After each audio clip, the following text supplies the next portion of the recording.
akan lanjutkan sebentar ya untuk pemberhentian PNS. Di sini kita akan bahas ruang lingkup petunjuk teknis pemberhentian. A. Jenis-jenis pemberhentian PNS. B. Pelaksanaan pemberhentian PNS. C. Penyampaian keputusan pemberhentian. D. Pemberhentian sementara. E. Pengaktifkan kembali. F. Kewenangan dan pemberhentian sementara dan pengaktifan kembali. G. Hak pegawai bagi PNS yang diberhentikan dan H. Uang tunggu dan uang pengabdian. Ini ada jenis-jenis pemberhentian. Ada sampai J. Itu bisa kita lihat sangat di situ ada 6 katanya. Atas permintaan sendiri, terus karena mencapai batas usia pensiun. Yang C itu karena perampingan organisasi atau kebijakan pemerintah. D karena tidak cakap jasmani atau rohani, maksudnya sakit yang berat. E pemberhentian karena meninggal dunia, tewas atau hilang. F pemberhentian karena melakukan tindak pidana atau penyelewengan. G pemberhentian karena pelanggaran disiplin. H pemberhentian karena mencalonkan diri atau dicalonkan menjadi presiden, wakil presiden, ketua, anggota dewan, terus gubernur, wakil gubernur, atau bupati atau wali kota. Itu juga harus berhenti. Ada I pemberhentian karena menjadi anggota atau pengurus partai politik. J pemberhentian karena tidak menjabat lagi sebagai pejabat negara.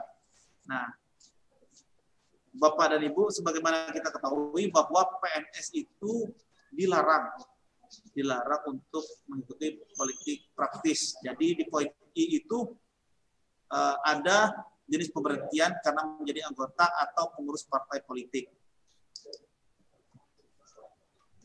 Ini ada juga jenis pemberhentian karena hal lain. Jadi di luar poin A sampai J tadi.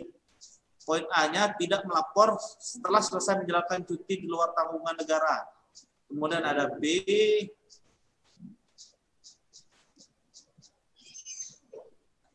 C-nya terbukti menggunakan ijazah palsu.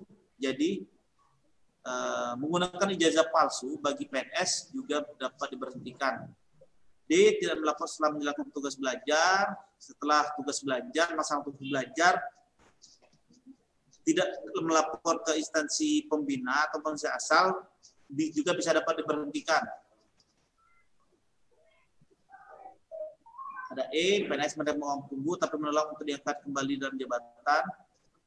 F, pemberhentian karena tidak menjabat lagi sebagai komisioner atau lembaga non-struktural, dan G, PNS tidak dapat memperbaiki kinerja sesuai dengan ketentuan peraturan perundang-undangan. Ini adalah pemberhentian karena hal-hal lain. Jadi pemberhentian bukan hanya saja pensiun atau diberhentikan karena melakukan tindak pidana, tapi banyak jenis-jenis pemberhentian yang mungkin Bapak dan Ibu selama ini belum mengetahui jenis-jenis pemberhentian yang lain untuk PNS. Ini pemberhentian atas permintaan sendiri. PNS yang mengajukan permintaan berhenti diberhentikan dengan hormat sebagai PNS.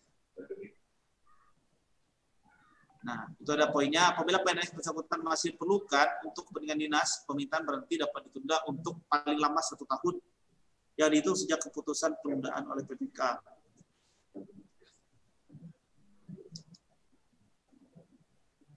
Ini pemberhentian atas permintaan sendiri bisa kami tolak atau bisa ditolak apabila sedang dalam proses peradilan karena diduga melakukan tindak pidana kejahatan. Jadi PNS yang sedang melakukan proses peradilan, ketika dia mengajukan pemberhentian atas permintaan sendiri itu akan ditolak. Kemudian terikat kewajiban bekerja. Kemudian dalam pemeriksaan pejabat yang berwenang yang memeriksa karena juga melakukan pelanggaran disiplin PNS sedang mengajukan upaya banding administratif sedang menjalani hukuman disiplin atau alasan lain menurut pertimbangan PPK, itu dapat ditolak dalam pengusulan pemberhentian atas permintaan sendiri. Ini tata cara dapat dilihat alurnya. PNS mengajukan permohonan secara tertulis, mengajukan permohonan berhenti kepada PPK melalui atasan langsungnya. Jadi PNS yang akan mengajukan permohonan untuk pemberhentian itu dapat menyampaikan ke BKD melalui surat yang ditandatangani oleh atasan. Kemudian atasan langsung meneruskan permohonan CPNS atau PNS kepada pimpinan unit kerjanya yang paling rendah menduduki JBT pertama. Kemudian pimpinan tinggi Pratama meneruskan permohonan kepada pejabat yang berwenang melalui pimpinan unit kerja bidang pegawaian paling rendah menduduki JBT pertama. Kemudian pimpinan unit kerja pegawaian meneruskan permohonan ke pejabat yang berwenang. Pejabat berwenang kemudian meneruskan kepada PPK yang disertai rekomendasi Presiden atau PPK menetapkan keputusan pemberian PNS. Jadi ini tata cara maksudnya dari PNS, ya, PNS mengajukan permohonan kepada PPK. Jadi surat dari atasan sendiri. Kemudian pemberhentian karena mencapai batas usia pensiun. Itu yang tadi itu permintaan atas sendiri itu seperti pensiun dini, ya, pensiun dini. Kalau ini pemberhentian karena mencapai batas usia pensiun. Dalam hal ini untuk pensiun sudah diatur batas usia pensiun berdasarkan jabatan yang sedang dipegang. Jadi berbeda-beda, tidak sama. PNS yang telah mencapai batas usia pensiun diberhentikan dengan hormat sebagai PNS. Nih, batas usia pensiunnya 58. Ya, seperti tadi 58 bagi pejabat administrasi, fungsional ahli muda, pejabat fungsional ahli pertama, dan pejabat fungsional keterampilan. Itu 58. Kemudian untuk yang pensiun, batas usia pensiun 60 tahun itu adalah untuk pejabat pimpinan tinggi dan pejabat fungsional media. Kemudian 65 tahun itu bagi PNS yang memangku jabatan fungsional ahli utama. Itu 65 tahun. Tata cara pemerintahan PNS yang telah mencapai batas usia pensiun. Ini kita bisa lihat bersama. Ada 5 ya, ada 5. Kemudian ketentuan usulan penyampaian yang mencapai BOP oleh PPK dan PYB. PPK itu pejabat pembina kepegawaian, PYB adalah pejabat yang berwenang. PPK menyampaikan usul pemberhentian kepada Presiden bagi PNS yang menduduki JPT utama, JPT Madya, dan JF keahlian utama. Jadi untuk yang pejabat atau PNS yang menduduki JPT utama, JPT Madya, dan JF keahlian utama itu usulan pemberhentiannya kita sampaikan ke Presiden.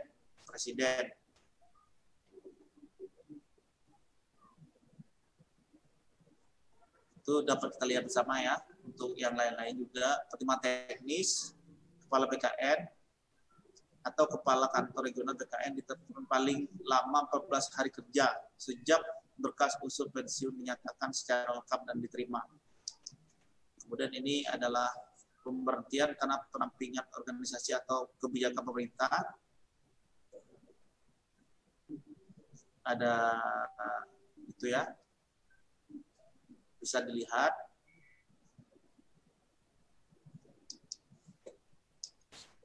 Kemudian cara pemberhentian karena perampingan bersama.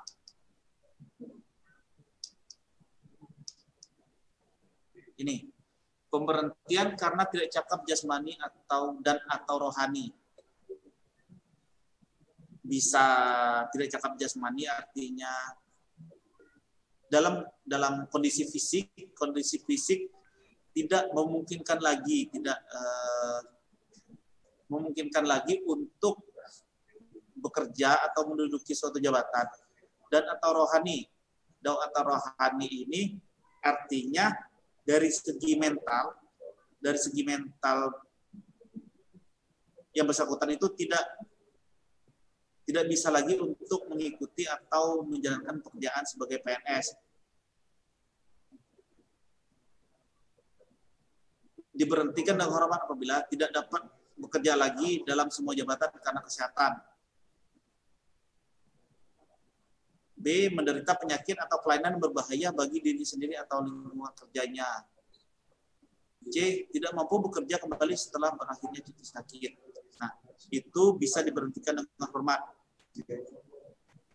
Nah, untuk ketentuan mengenai tidak cakap jasmani dan atau rohani itu berdasarkan hasil pemeriksaan tim penguji kesehatan, ya, tim penguji kesehatan. Nanti yang bersangkutan berkirim surat untuk minta diberhentikan karena tidak cakap jasmani ataupun rohani. Nanti akan dicek langsung oleh tim penguji kesehatan. Nah, nanti hasilnya apakah memang bersangkutan memang dapat diberhentikan karena memang tidak cakap jasmani atau rohani setelah mendapatkan hasil dari pemeriksaan tim penguji kesehatan. Kemudian PNS yang diberhentikan dengan hormat mendapat hak kepegawaian sesuai dengan ketentuan yang peraturan perundangan. Jadi berapapun umurnya untuk pemberhentian karena tidak cakap jasmani dan rohani itu tetap akan mendapatkan hak kepegawaian sesuai dengan ketentuan peraturan dan perundangan. Dalam hal ini mendapatkan hak pensiun. Kemudian nomor 4, PNS yang diberhentikan dengan hormat yang disebabkan oleh dan karena menjalankan kewajiban jabatan diberikan jaminan pensiun tanpa pertimbangan usia dan masa kerja. Itu maksudnya tadi.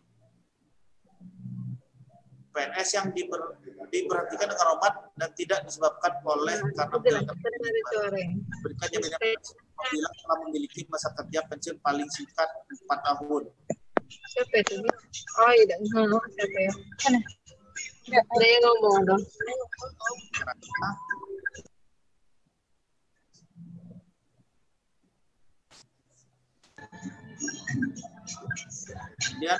Kemudian ada pemberhentian karena meninggal dunia. Pemberhentian karena meninggal dunia diberhentikan dengan hormat sebagai PNS dengan mendapat hak kepegawaian sesuai dengan ketentuan peraturan perundang-undangan. Poin 2-nya meninggal dunia dalam hal meninggalnya tidak dalam dan karena menjalankan tugas. Kemudian meninggalnya sedang menjalani masa uang tunggu, meninggal pada waktu menjalani cuti di luar tanggungan negara.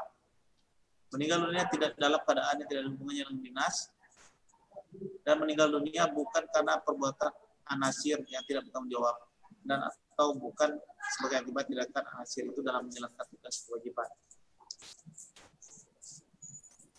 Ini pemberhentian karena meninggal dunia. PNS yang meninggal dunia wajib dibuatkan surat keterangan meninggal dunia oleh pimpinan unit kerja yang bertanggung jawab di bidang kepegawaian instansi yang bersangkutan dengan melampirkan surat kematian dari lurah atau kepala desa setempat.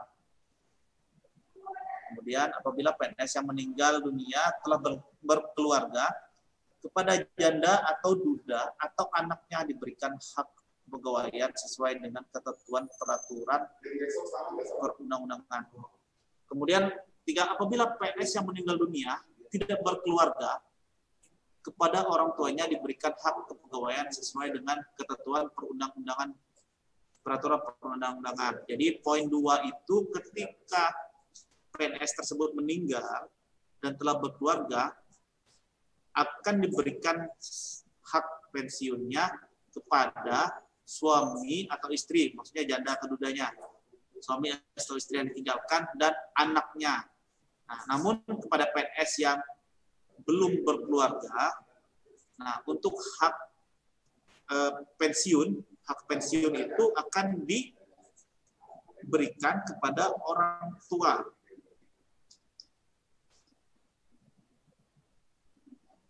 Jadi sama ya, sama karena tadi meninggal dunia karena tewas, Ini kemudian pemberhentian karena hilang. PNS yang dinyatakan hilang dalam arti ini bisa karena setelah terjadi bencana alam, kemudian orang tersebut kita tidak tahu keberadaannya di mana. Itu bisa kita berhentikan. Pada poin 1 itu PNS dinyatakan hilang di luar kemampuan dan kemauan PNS yang bersangkutan apabila A. tidak diketahui keberadaannya dan B. tidak diketahui masih hidup atau telah meninggal dunia. Kemudian PNS yang hilang dianggap telah meninggal dunia dan dapat diberhentikan dengan hormat sebagai PNS pada akhir bulan ke-12 sejak dinyatakan hilang. Jadi ketika PNS tersebut dinyatakan hilang, dihitung 12 bulan kemudian atau 1 tahun, baru kita bisa menyatakan PNS tersebut dianggap telah meninggal dunia. Kemudian pada poin 3, pernyataan hilang dibuat secara tertulis oleh PPK atau pejabat yang ditunjuk berdasarkan surat keterangan dari pihak kepolisian Republik Indonesia. Kemudian pernyataan hilang dibuat paling lama 14 hari kerja sejak surat keterangan atau berita acara pemeriksaan dari pihak kepolisian negara Republik Indonesia diterima. Kemudian kondisi hilang mulai berlaku sejak PNS yang bersangkutan dinyatakan hilang sesuai dengan tanggal terkait.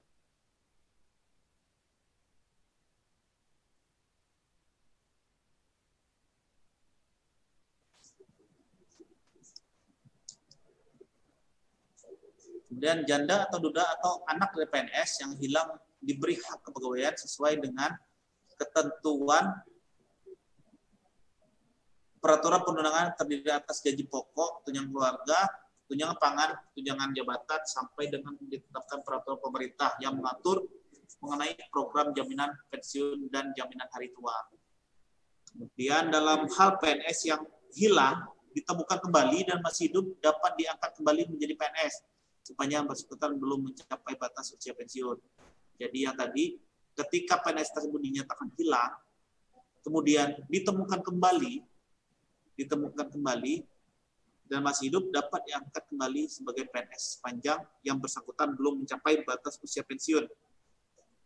Bisa 58, kalau dalam hal ini adalah pada umur 58 tahun, belum mencapai umur 58 tahun. Dalam hal PNS yang hilang ditemukan kembali masih hidup sebelum akhir bulan ke-12 atau belum dianggap meninggal dunia dapat diangkat kembali. Jadi yang nomor 7 itu dikeluarkan lagi nomor 8 ini sebelum bulan ke-12, bulan ke-12. Dalam hal adanya dugaan PNS yang hilang, maka pihak keluarga atau atasan langsung tempat yang bersangkutan bekerja segera melaporkan kepada PPK secara hierarki melalui atasan langsung tempat yang bersangkutan bekerja.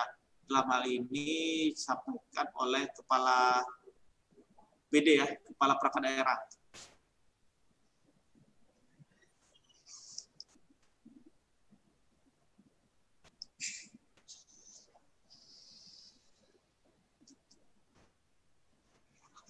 Ini cara pemberhentian PNS karena meninggal dunia, hilang. Nih. Kemudian pemberhentian PNS karena melakukan tindak pidana penyelewengan.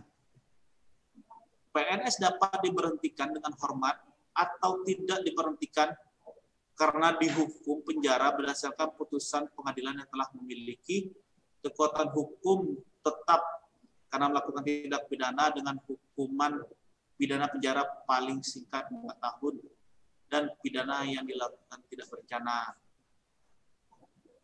Kemudian terkait PNS yang tidak diberhentikan, kemudian ada kriteria untuk tidak memberhentikan PNS bersikap kumulatif sebagai berikut. Dapat dilihat.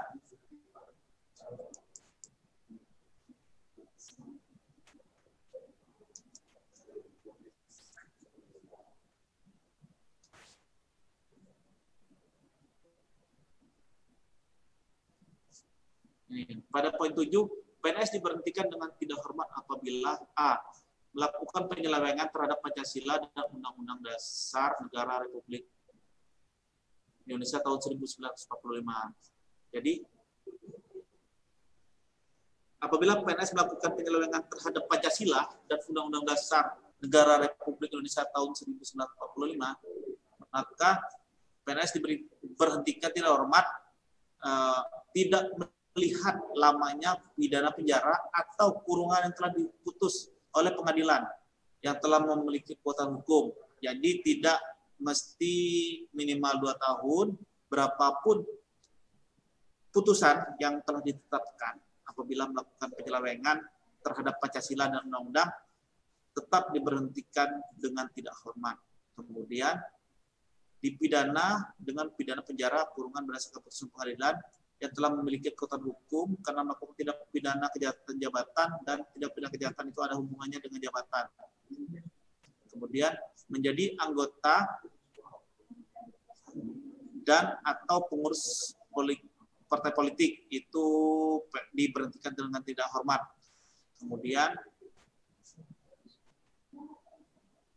dipidana dengan pidana penjara berdasarkan putusan pengadilan yang telah memiliki kekuatan hukum karena melakukan tindak pidana dengan hukuman pidana penjara paling singkat 2 tahun dan atau pidana yang dilakukan dengan berencana. Itu PNS diberhentikan dengan tidak hormat.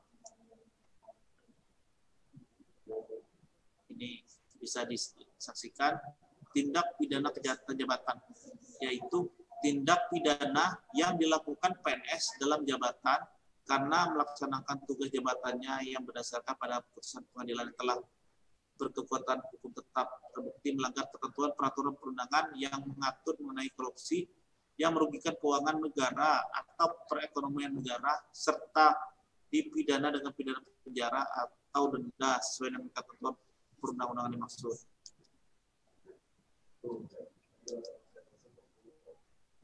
Ini, ya. Ini tadi ya pemberhentian PNS, mencalonkan diri menjadi presiden, wakil presiden, bupati, wali kota, atau anggota DPR diberhentikan. Ini pemberhentian karena menjadi anggota dan atau pengurus partai politik. Kemudian ini tadi ya partai politik, terus ini pemberhentian karena tidak menjabat lagi sebagai pejabat negara. Nah, ini pemberhentian karena menggunakan ijazah palsu. Jadi PNS yang terbukti menggunakan ijazah palsu dalam pembinaan pegawai diberhentikan dengan hormat atas tidak permintaan sendiri.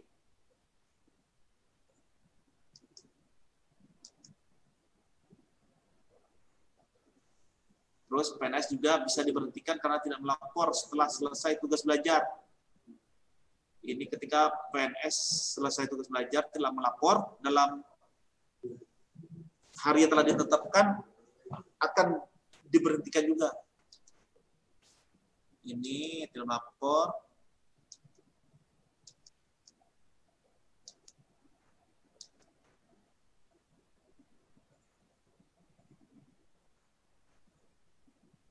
Ini PNS yang tidak dapat memperbaiki kinerja sesuai dengan ketentuan peraturan perundangan. Kemudian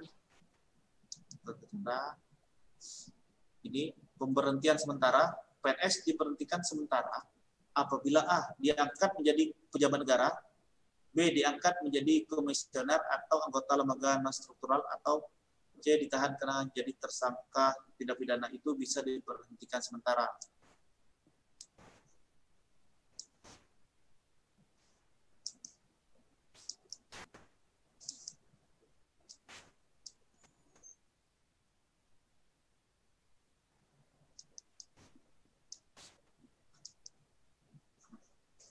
Untuk pensiun PNS ya, untuk pensiun PNS nanti silakan cek syarat-syarat untuk mengajukan pensiun atas permintaan sendiri pada surat edaran nomor 800 garis miring 2319 garis miring BKPSDMD garis miring 2020 tentang penetapan pensiun secara elektronik tahun 2020. Di situ sudah dijelaskan berkas-berkas apa saja yang akan disiapkan untuk mengajukan pensiun.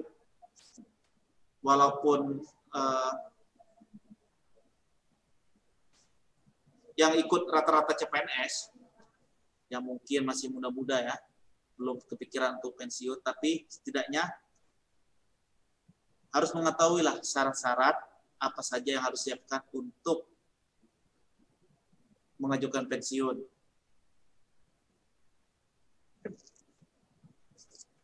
Jadi untuk materi pada hari ini di subjek pengadaan dan pemberhentian kami cukupkan sampai di sini. Nanti untuk kelanjutan apabila ada pertanyaan, kalau kita nggak sempat bahas di sini, nanti silakan sampaikan ke kami langsung mungkin terkait pensiun atau pemberhentian atau terkait dengan pengusulan jabatan Bapak dan Ibu. Ya. Silakan nanti disampaikan ke kami. Sekian materi dari kami akan langsung serahkan kepada panitia untuk melanjutkan dengan kegiatan selanjutnya. Sekian. Wassalamualaikum warahmatullahi wabarakatuh. Oke, Bapak Ibu.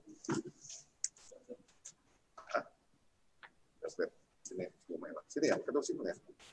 Jawab pertanyaan kita. Duduk ke situ. Sini lah. Udah, sini. Oke, Bapak Ibu, kita masih punya waktu sekitar 10 menit ya. 10 menit. Sebelum kita tutup 10 menit. 10 menit. Jadi, ini ada beberapa pertanyaan yang sudah disampaikan kepada kami. Coba di kolom chat, udah dibuka, Bu. Udah. Silakan Ibu Mela, barangkali yang pertama Bu Mela dulu. Baik, Bapak Ibu, ini ada pertanyaan terkait dengan PDM di SAPK. Yang pertama itu yaitu tentang saya sudah mengisi riwayat orang tua di menu riwayat keluarga sekitar 6 hari yang lalu. Namun data yang sudah ditambahkan tidak muncul hingga sekarang. Terkait dengan ini, Bu, kalau memang sudah mengupload dan sudah mengisi data itu dibiarkan saja, nggak apa-apa, itu sudah terekam di verifikator. Jadi walaupun tidak muncul di situ, nanti secara otomatis sudah ada. Jadi jangan khawatir. Silahkan Bapak Ibu melanjutkan untuk mengupload yang data-data berikutnya. Kemudian yang kedua itu terkait MySAPK juga, sudah mengisi data pasangan melalui tombol tambah baru dan sudah selesai upload buku nikah, tetapi data tersebut tidak muncul. Ini sama kasusnya. Sama kasusnya di dalam riwayat yang sudah diupload itu silahkan dibiarkan saja. Itu sudah terekam, Bu. Jadi sering-sering direfresh, Bu. Direfresh datanya. Itu yang kita lakukan. Kemudian yang ketiga itu untuk yang pensiun tahun 2022 itu tidak wajib untuk mengupload data di PDM. Jadi yang tidak wajib untuk mengikuti PDM di MySAPK ini yang pertama yaitu yang tidak mengikuti PUPNS tahun 2015 karena tidak ada datanya di BKN. Yang kedua itu yaitu yang pensiun tahun 2021 dan tahun 2022 itu tidak tidak diwajibkan untuk melakukan pemucahan data. Kemudian yang ketiga itu CPNS. CPNS ini di Perkanya itu sebenarnya bukannya tidak diwajibkan, tetapi mereka belum punya data. Jadi datanya itu baru data CPNS yang secara otomatis itu sudah terekam di BKN. Itu terkait dengan MySAPK. Lanjut, ada lagi? Coba lihat, ada lagi nggak, guys? Kolom chatnya, coba. Nah, ini izin bertanya, SKP saya pada tahun 2019 nilainya 52, padahal yang benar 80, maka ubah tapi tidak bisa. Solusinya apa? SKP ini ya. SKP besok ya, Ibu ya. Itu rencana Dinkes. Besok ya. Langsung saya tanya dengan Pak Irsan. Ya. Ada lagi?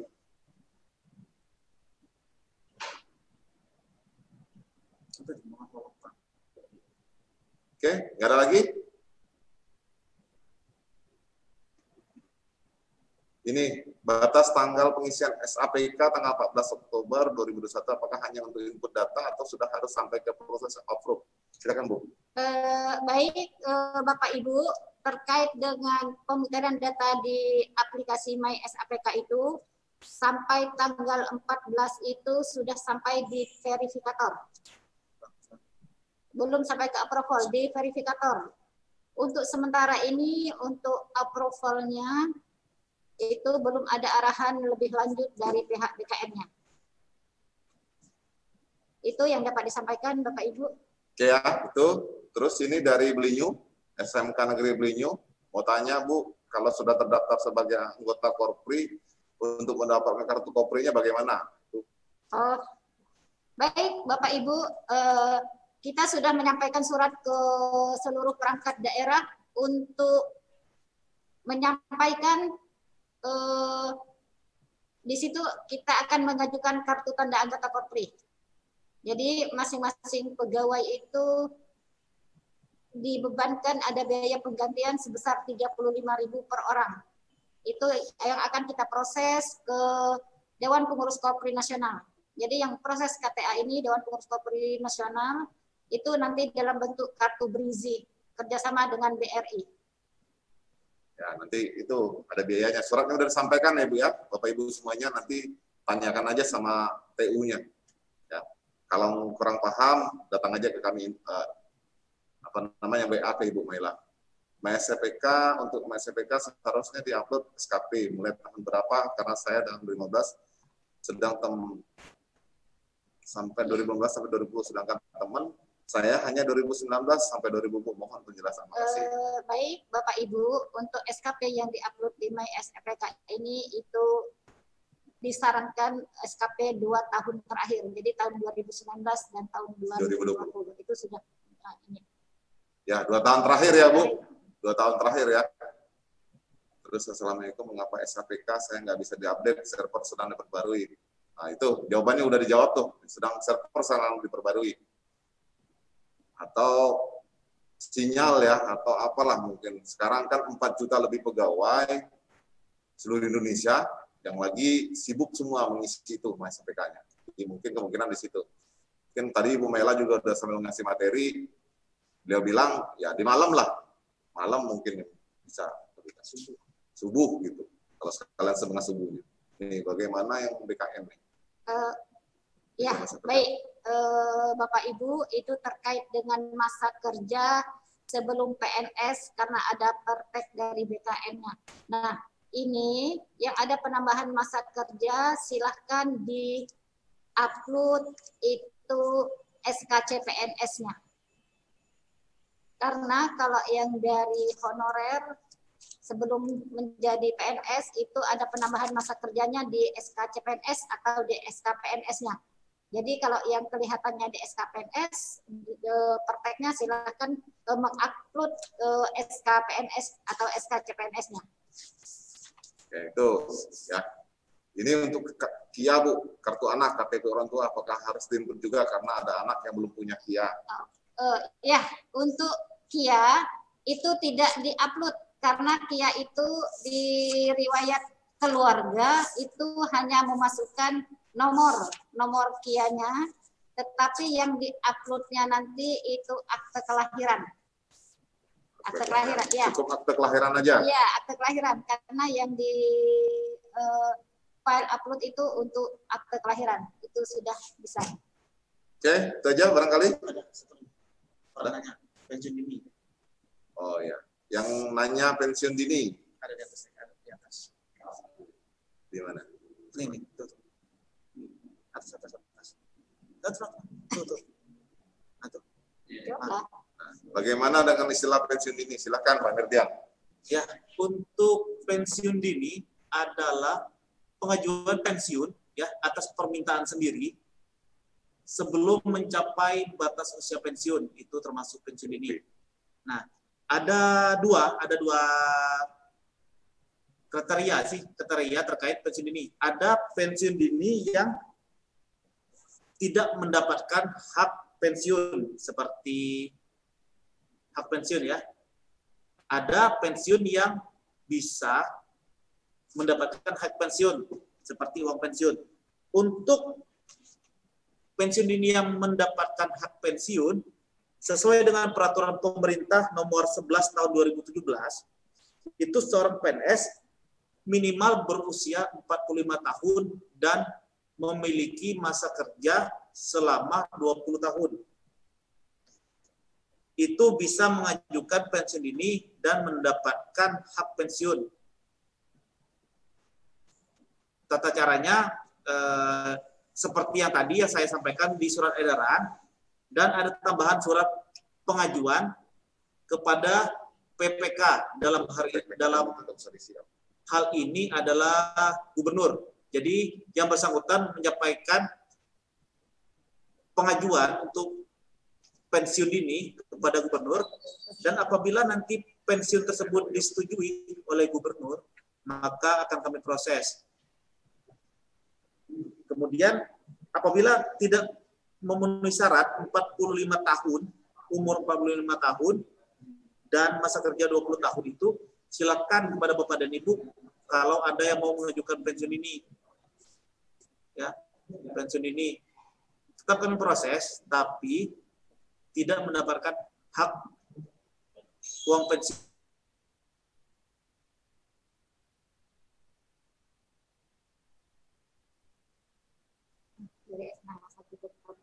SMA 1 Tanjung Pandan ya. Kalau orang tua saya, orang tuanya sudah lama meninggal, gimana Pak? Apakah harus diisi juga? Gimana, Bu? Baik, Bapak, ini dari SMA 1 Tanjung Pandan. Apabila orang tuanya sudah meninggal dunia, itu tidak perlu diisi, nggak apa-apa. Nanti data sudah sesuai, itu langsung hijau itu nanti itu Pak. Karena kalau kita mau membuktikan, kalau kita memasukkan datanya, otomatis harus ada upload data yang disampaikan. Ya. Jadi tidak usah dimasukkan saja, nggak apa-apa karena sudah meninggal dunia. Jadi data sudah sesuai. Gitu aja Pak, terima kasih. Terakhir Bu, itu izin Bu mau bertanya, apakah santunan kelahiran anak bisa didapatkan ketika masih menjadi CPNS? Terima kasih. Baik, untuk yang CPNS, sepanjang yang bersangkutan itu sudah menyetor iuran Korpri dan sudah menjadi anggota Korpri provinsi, itu bisa menerima santunan untuk kelahiran. Jadi kelahiran itu anak pertama dan anak kedua ya, Bapak Ibu. Oke, itu jawabannya ya. Sudah bisa apabila sudah menyetor iuran Korpri. Ya, walaupun baru 1 atau 2 kali ya Bu ya. Itu aja barangkali Bapak Ibu ya. Mohon maaf kalau semua pertanyaan ini nggak bisa kami jawab dengan baik. Silahkan. Santunan kelahiran anak sudah. Gimana ya, Sob? Kalau diisi juga karena saya juga tidak tahu kapan tanggal lahir itu. Itu aja barangkali Bapak Ibu semuanya. Mohon izin ya. Kalau ada yang kurang silakan chat tadi ke ke WA-nya nomor yang sudah kami chat di kolom chat tadi. Ya, ada nama Pak Berdian, ada Ibu Mela, ada langsung ke Pak Kabid, Pak Satrio. Nah, itu ke Pak Anton, kalau mau SPK-nya ke Pak Anton. Data-data tentang itu semua, Simadik juga dengan Pak Anton juga. Langsung aja. Silakan Bapak Ibu, hari ini kita selesai.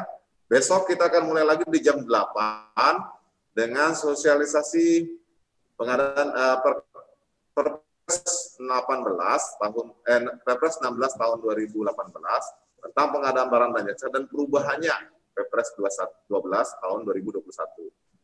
Dan nanti habis Jumat jam 1:30 kita akan lanjut dengan bidang disiplin. Di dalamnya ada SKP, kinerja, pangkat, mutasi, promosi, dan